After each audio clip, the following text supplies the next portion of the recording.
Welcome to part 4 of the Phil X Franken G. I am so excited to finally get this video uploaded because I shot it over a year ago. This is the assembly part of the build, and I'm really excited to show what this thing looks like, even though Phil's been out on the road with it for over a year. Everybody knows what it looks like. It's all over the internet. Him flinging it around over his head and chucking it off to his guitar tech, Sammy Bones. It's so incredible. Speaking about chucking the guitar, there's something really special that I put together at the end of this video. 10 video clips of Phil swinging the guitar around his shoulder and chucking it off stage. Really, really cool. This video kind of reminds me of The Wizard of Oz. If you watch part 1 and then this part 4, it's kind of like The Wizard of Oz, where it starts off black and white and then turns into color. The first video, when I put the routes in, the guitar had no paint, no sealer. It was just a monotone video with mahogany. And then this one, it explodes into color because you get to see Scott's amazing paint job close up, all the details, all the scratches and dings, all the stripes and everything as I put this guitar together. I'm so excited to finally bring this project to a close and have everything out there. Subscribe to my channel. Please follow me on Instagram and Facebook. Buy a sticker. Buy a t-shirt, you get yourself in a video. Yeah, I'll have more about that coming up. All right, enough said. Let's check out the video. Everybody stay safe and we'll catch you next time. The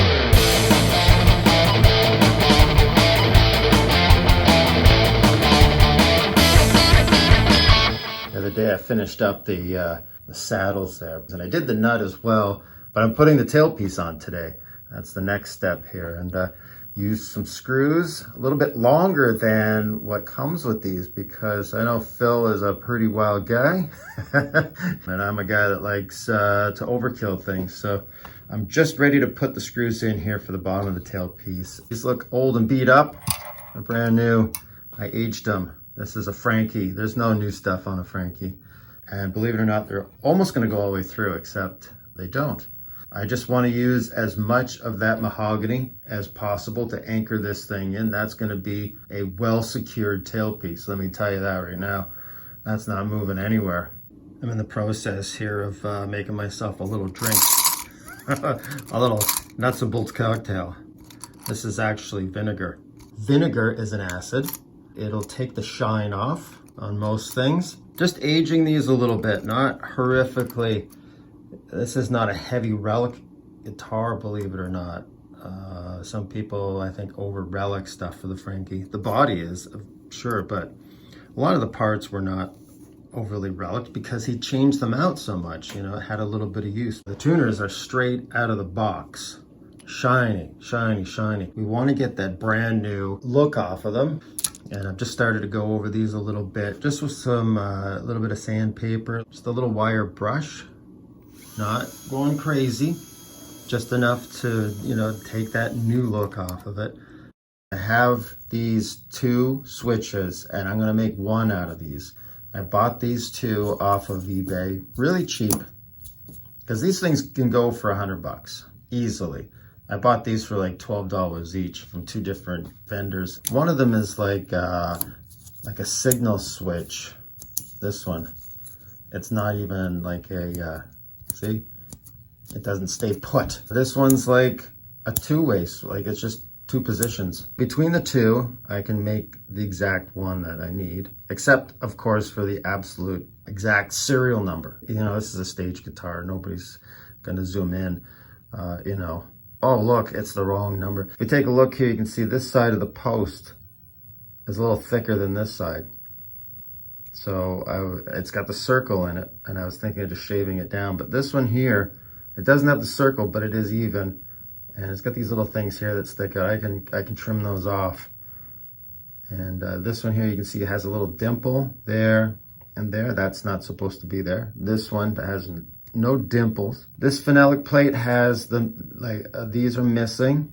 That's the way Ed's is, the 5-way switch. This one's all filled in. So these switches must have been used for a lot of other things besides guitar switches. You know, this company's CRL. I'm gonna drill these out. I take these all apart. I'm gonna switch them around, do whatever I can. I have to relic these a little bit as well. Got to rust up that spring. All right, now it's just a matter of putting the right parts back. There's one of the dimples. We can put that aside. And we'll put this one aside. There's the one we want. There's the one we want. Gotta crack it. I gotta score it on the back with a little knife that I have, a little saw blade knife, and then just snap it. Gotta look at the photos first. So, and then, yeah, I'll probably just clean these up a little bit because there's, you know, a little bit of grease. Here, you can see that right here. And I wanna make sure that when I glue these back together, it's gonna stick. I don't wanna glue somewhere where there's some grease in there. I just put the single coil phenolic dummy pickup in there. That's pretty straightforward. It just sits there. Put a little bit of adhesive tape on the back, but I didn't peel off the paper to make it actually stick. I just used it as a spacer because those little type of rivets, bezels, whatever in there would make it sit on a tilt. So I was just kind of put that on there as a spacer, but that's in there. Pretty straightforward. Now I'm aging some of the switch parts in vinegar. So while I'm waiting, I figure out where the pickguard is going to go exactly. I have tape all marked off here, showing where it should go, basically like that. I marked off where the volume knob goes.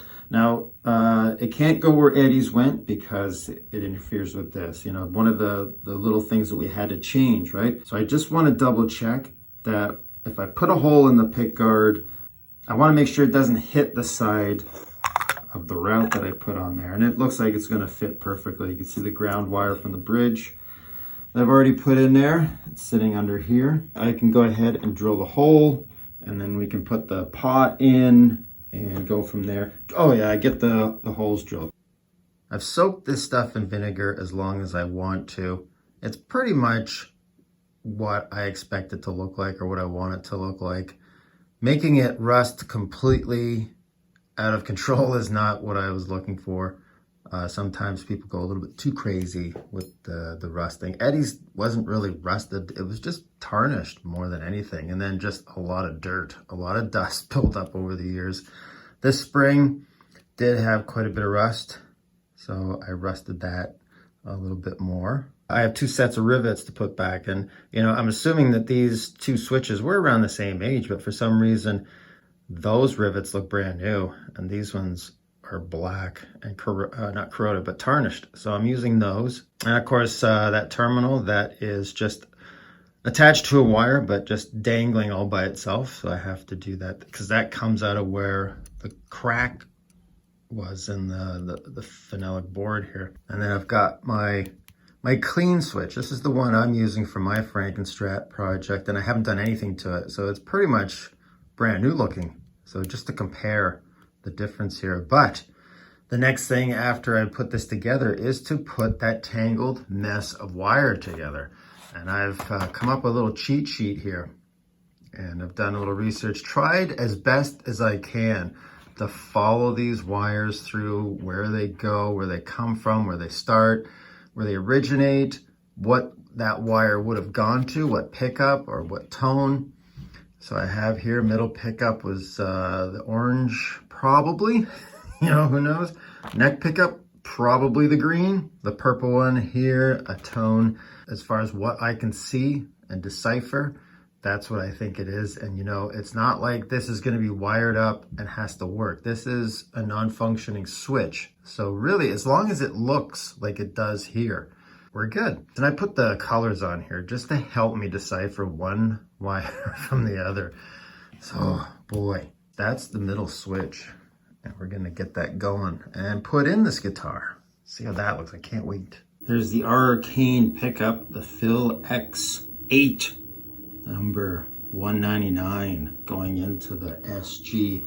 There's the screws, nicely aged, and those are as long as you could go in this thing before they actually poke through the bottom. I think I have about an 1/8 of an inch, or about a 1/16 of an inch clearance until they poke through the bottom. So you cannot put a longer screw in there to hold that pickup in place. And those are the same diameter screw heads that Eddie had in his. So aesthetically, it's gonna look the same as much as possible. There we go, one Phil X 199 installed. Wow, screwed into the body. Installing will come, well, not too far away. We're not too far away from that. Just curl up some more wire in here. Put that in there with the ground wire. yeah, not too far away. Get that switch in there. That's an aesthetic thing, but I want to get that in there. So wire it up, set up. We are near the end of this project. A lot closer than it feels. You know, it's going to be, yeah, next couple days. And I get to be the first one to play it. Ooh. I'm always the first guy to play it. That's cool. The crazy glue has been drying now for at least 24 hours. You can see there's quite a bit on there. I wasn't shy. This is the gel crazy glue, so it doesn't run in every little nook and cranny. I like to use it for something like this, so it's pretty much stays where it's put. It'll go in between a little seam and that, but I just didn't want to have it go out of control. So it's pretty much glued everything in place. This piece here though, you know, it's broken where that rivet is. So it's pretty much just held in by a wire, really. If we look at my little cheat sheet here for the wiring that I made, down here, yeah, this wire, that's your crossover. And that's really the only thing holding that piece in. With Eddie's, if you were to stick your finger in and push on that, I'm sure it would just move around freely. I want this to stay in place. You know, it'll look exactly the same, except it'll be a solid bond. So what I am going to do is hold that in place with some JB Weld, some epoxy. It's not going to go anywhere. Once that crossover wire is attached and everything, it's pretty much going to stay put. But, you know, Phil's going to be playing this. We don't want it bouncing around. I mean, Eddie did for a long time and nothing happened. But yeah, I'm going to do that. I'm going to get the epoxy mixed up, get that put in place, and probably use some masking tape to hold it in just the right position until the epoxy is set. Probably put the spring on first. And I'm going to put that aside, and then I'm going to work with my cheat sheet, and I'm going to make a big tangled mess of wire. Oh boy, man, this is really a lot harder than you might think. Tangling up wires is tough. It's not as easy as you might think. If you could take a bunch of wires, just screw them up in a ball, that's fine. But if you were to try to replicate that, that's where the challenge is. So I have my cheat sheet, right? I figured, oh, now I have them all color-coded. I know which wire is which. I know where to attach them. I even know what theoretically they should go for. What, you know, there's the neck pickup, the middle pickup, where they start. That's what the stars mean. Now, if you've been following along, this part of the guitar has been sort of condensed because we wanted to have a little more space up here because it's an SG. We didn't want to compromise the neck area. That's where the neck is attached, right? Because there is no, you know, the neck pocket is here. That's the huge difference between an SG and a Strat. That was one of the compromises we had to make. Now I've got to get all that mess shoved into there. I have to add the black wire. And if you look over here, that's really the one that ties it all together. You can see there's a frayed edge. That's where it's just cut. You can see the bare wire hanging out. It just comes along, curls around. And then I believe that goes back into that single coil pickup. Basically, I have to turn that black wire into a knot that will hold these together. They are in the right shape, but they won't stay in that position without that black wire. I spare no expense here in my shop when it comes to using tools. Look at that. I'm just holding that wire in place. I'm just using crazy glue to tack them down a little bit, and then I'm gonna come along with the epoxy to really hold them in place. There you go. That's yeah, high-tech stuff here. That's what we do. A little dowel and an adjustable wrench. On the back, this thing looks like a real mess. It's a little different on the other side. It actually looks kind of fragile. You know, you see that broken piece? It looks like it's just dangling on. The wires just, you know, seem to be suspended. Even this part down here looks like it's just gently tucked under that little piece and could come up at any time. Nope. Big wad of epoxy there to hold it in place forever. The amount of epoxy in there is incredible. I don't know if you can see in. You can see it all in there, holding it in place. I did that on purpose. The more epoxy, the better. But from this angle, from where you'll see it, nothing. You don't see any epoxy. That's the whole magic. And what I really like, okay, you can see right up in there. It's not fastened in all the way. But yeah, I made sure that that was just pulled out a little bit, because I think this part was bent a bit, which I did. Bend it, and gosh, I can't believe this is as cool as it is. Just waiting for the screws to age a little, and then in it goes. And then we're pretty much at the stage where it's time to wire that humbucker in. We're gonna make some noise with this soon enough. It's pretty ugly on the back. That doesn't matter. It's pretty ugly on the front too, but that's the way it's supposed to look. And we'll rearrange those wires a little bit as we get it put into place.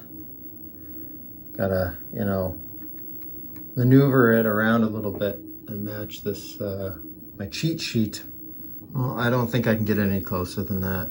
It's actually pretty good. I'm really happy with that, because we had to compromise so much with the pickup cavity being, we kind of compressed it a little bit, and there wasn't as much room in here as there is on the real Frankenstrat to tuck all those wires in, but it looks pretty good. Things I look at are the crossover with those two white wires. That's what my eye goes to. But all the other ones are there, that crossover, and this one here that loops up. I'm happy with that. It looks really, really good. Let's get back. Nice little angle here. All right, I guess I have to work on getting the pickup in, wired up. And wow, we are really close to finishing. This thing here is my crappy shop amp. I use that to test pickups when I wire up a guitar. Still kind of loose right now. We haven't put this together, but this is the first sound this guitar will make.